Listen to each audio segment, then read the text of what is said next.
average is well, one simple example of statistic. So average is a statistic or a function. It takes data set and returns a mean value.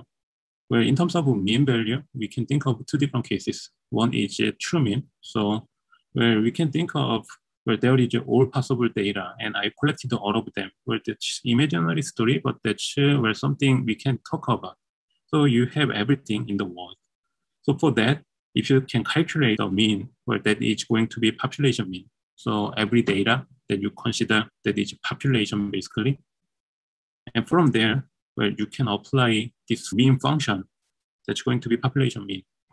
But oftentimes you're going to get a small subset of the population. So we call them as a sample. And for the sample, we can apply same statistic.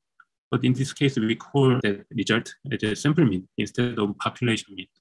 So in a sense, we can say this sample mean is a approximation of population mean. And also in a sense, well, we can talk about population mean or population statistic, but it is almost not possible to calculate the population statistic. So given that, we can think of two different mean value. One is a sample mean. So you have a subset of data. And from this limited number of data, finite set of data, you can calculate sample mean in this way. So you take all the instances and take the aggregation and divide it by the number of instances. And instead of calculating the mean value using the actual data points, we can also associate each possible value together with their probability. So P1 is the probability of X1 occurs. P2, probability of X2 occurs. And if you associate those value and probability and simply take the sum, you can get the mean value. In this case, we call that mean value as expectation. So given that we briefly looked at this example last class, so if you have these concrete example, so these are actual sample, where you can calculate the sample mean by aggregating all the data points and take the division. And expectation, where you are associating the probability with possible observation. And that will give me the expectation value. So there are two different mean values. And variance is another common example of the statistic. So we often estimate the variance to measure the disperse of the data. So variance is notated using sigma square, and also var x, or like expectation, we often use this notation as well. Simply V represents variance. But this guy measures the scared difference between mean value and every other observation. So say you have this kind of distribution, data distribution, and calculated the mean value, where you pick each data instance and measure the distance from each to the mean value, and take the scale, and again take the squared distance, and you do it for all the other data points, and finally you take the average of the squared distance. So that can be notated in this way. So you have n data instances, and here is population mean. You take the difference between each data point and population mean, and take the square and the average. That will give you the variance value. And that can be also associated with probability. So the squared distance between expectation and every other observation, they are associated with the probability. And if you simply take the expectation of the squared difference, then you can get the variance value. And if you play with the notation, you can easily get this formula as well. Again, this can be notated in this way. And this definition is about population variance. So where in the previous slide, we talked about population, which is every possible data in the world. Sample, which is a subset of the population.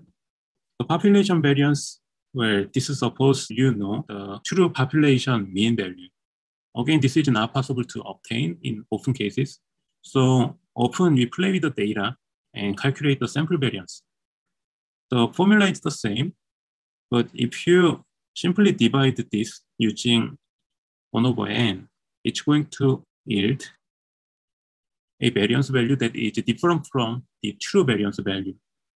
So well, to correct this difference, so to correct that bias, we often use n-1. So this is called as unbiased estimator. So well, proving why we divide it by n-1 is not really difficult. So I'm preparing this as the second homework problem. So that's something you can expect. So here comes some example. Say you have 3 PMF. One is uniform. So uniform means every possible value in the sample space, they yield the same probability value. And B is similar to normal distribution. And C is looking where some kind of extreme. So on both ends, you have peak. So where it looks like bipolar shape. In all cases, the sample mean value is 3. But their variances are different. Where can you guess? Well, can you sort of order them in terms of the size of the variance? So let's go back to the definition, and variance is the mean squared distance between every other data point and the average. So if you consider that if the data is centered around the mean value, then you are going to get low variance.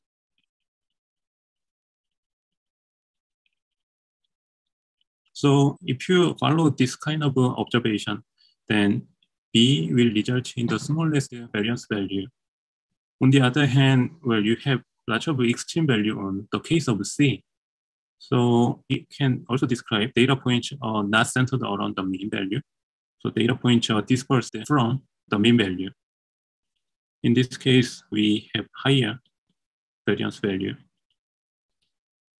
And uniform is somewhere in the middle. So basically, if you order the standard deviation or variance from the biggest to the smallest, then you're going to order them C, A, B. By the way, well, I didn't mention it, but well, we are simply reviewing the stuff, so I believe all of you know the definition. So variance is well based on the formula that we discussed, and it's notated using sigma square. And if you take the square root of the variance, so sigma itself, it's going to be called as standard deviation. So well, here we are asking about the standard deviation indeed, but well, essentially you're comparing the variance value. So that was the first example. And here you are asked to compute the actual variance and standard deviation value. So well, let's try to address it.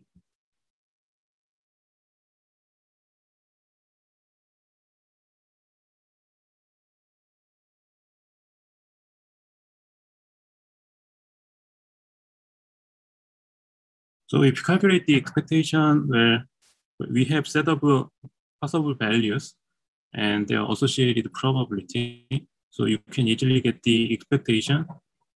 So here it's the solution. And variance is, well, again, easy. So since we have the mean value, you can associate the probability and the squared difference between each observation, each possible observation and the mean value. So that will give me this equation. And if you calculate them, the result would be 1.2. So that was the variance value. And again, standard deviation is a square root of the variance. So it's going to be square root of 1.2. Well, third question is basically true false question. So if there is a variable x and its variance is 0, then well, we can say x is a constant. Well, is it true or false? So variance zero means where you don't have any difference between the observation and the mean value. So every data point that you have observed on the mean value only. So every observation has the same value. That means x is constant. So basically it's true. So let's move on. Expectation for discrete variable x can be notated in this way. So here fx is used to notate the observation. And for each possible value x, we are associating the observed value and their probability. So if you take the multiplication and the summation of all those occurrences, then you can get the expectation value. And there is a conditional expectation as well. So conditional expectation associates with some conditioning process. We are going to talk about this in the next slide. So given value y, so this bar and y is read in this way. Given observation y, the observation of x can be expected in this way. So basically this notation is well meaning the conditional expectation. And approximated expectation is, well, again, this is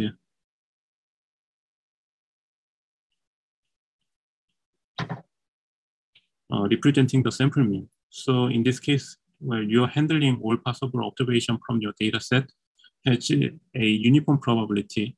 So each of the data has 1 over n probability. So you can, well, sort of understand the sample mean in this way.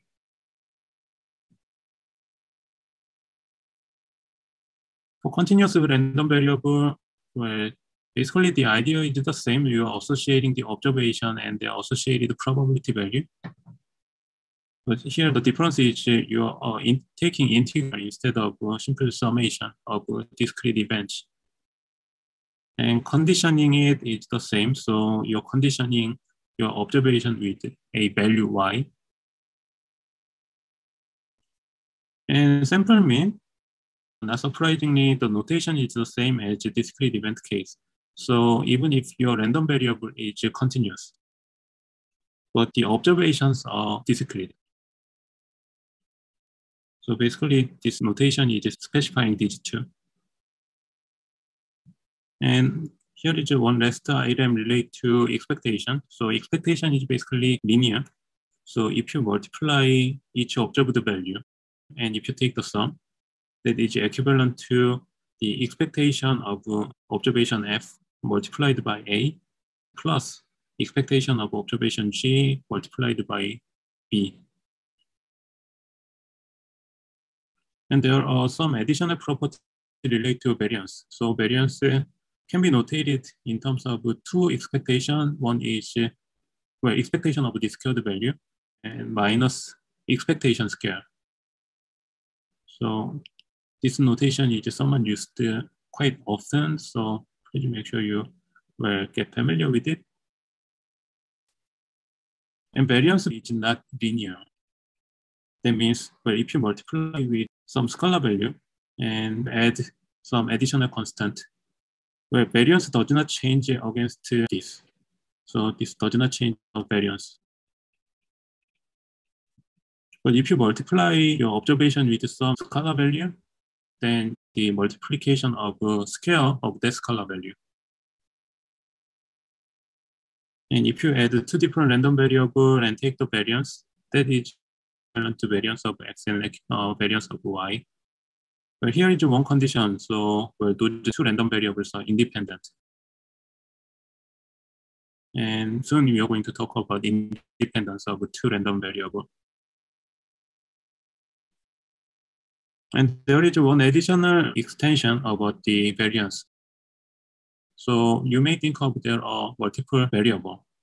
And we can think of covariance of those multiple variables. So, well, in the next slide, we are going to talk about it, but well, the definition of covariance is well, given as this. So you're basically getting the expectation of multiplication, and then you are taking minus expectation of each variable. Well, so far we discussed things in two different statistics. One is average or mean. The other is standard deviation or variance. And well, these two were sort of a quantity that is showing the property of your random variable.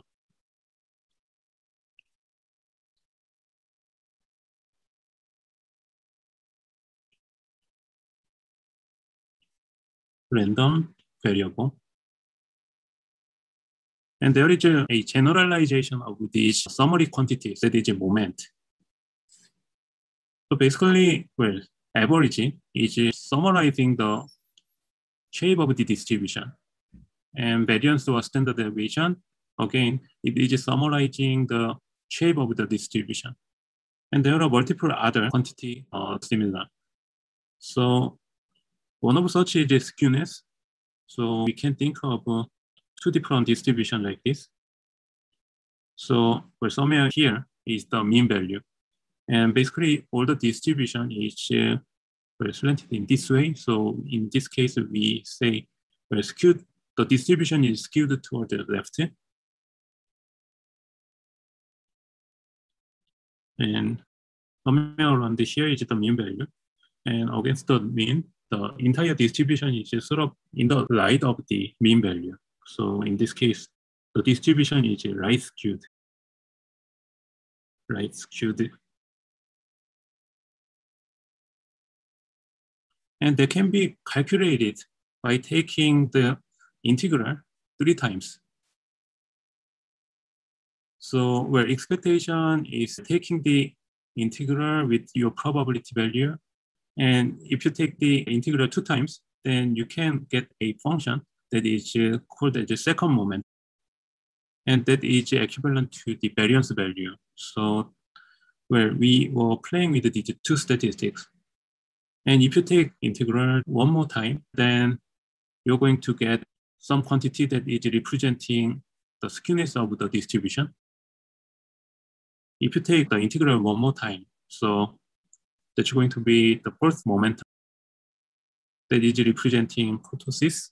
So we are going to see kurtosis is how much the distribution is centered around the mean value or how much it is dispersed against the mean value. So if it is centered around the mean value heavily, then it is at positive kurtosis. If it is scattered around the sample space, so it has a thick tail, then it is said to have negative kurtosis. So all of these are generalized in terms of the moment.